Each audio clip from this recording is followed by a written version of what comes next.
ఒక ఊరిలో ఒక పేద వ్యక్తి ఉన్నాడు. అతనికి జీవనాధారము కట్టెలను కొట్టుకొని సంతకు తీసుకెళ్ళి వాటిని అమ్ముకుంటూ ఉంటాడు. కానీ అతనికి చెట్లంటే ఎంతో ప్రేమ. వాటిని బాధ పెట్టకుండా విరిగిపోయిన కొమ్మలను మాత్రమే అతను కొట్టుకొని అడవికి తీసుకొని వెళ్ళి అమ్ముకుంటూ ఉంటాడు. ఒకరోజు అలాగ చెట్టు కొడుతూ ఉన్నప్పుడే అతని చేతిలో ఉన్న గొడ్డలి చేజారి నీళ్ళల్లో పడిపోతుంది. ఆ గొడ్డలి అలా చూస్తూ చూస్తూ ఉండగానే నీళ్ళల్లో మునిగిపోతూ ఉంది. అతను ఒడ్డునున్నా కానీ దానిని ఏమీ చేయలేక దానిని పట్టుకోలేకపోయాడు. చివరికి అది నీళ్ళల్లో మునిగిపోయింది. అయ్యో! ఇప్పుడు నేనేం చేయాలి?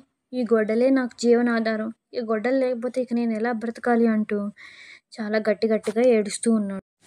అలా అతను బాధపడటం విని ఒక వెలుగు ఆ నదిలోంచి బయటికి వచ్చి ఒక గొప్ప స్వరంతోటి, ఓ మానవా, ఓ మనుషుడా, నువ్వు ఎందుకు ఏడుస్తున్నావు?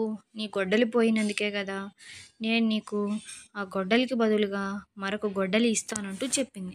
వెంటనే ఆ వెలుగు ఒక బంగారు గొడ్డలిని అతని చేతికి ఇవ్వబోతుండగా అతను, ఇది నాది కాదు, నాది కాదు, నాకు నా గొడ్డలే కావాలి అంటూ పట్టుబట్టి ఉంటాడు. అతని నిజాయితీకి మెచ్చిన ఆ వెలుగు ఒక బంగారు గొడ్డలితో పాటు అతని గొడ్డలిని కూడా ఇచ్చేసింది.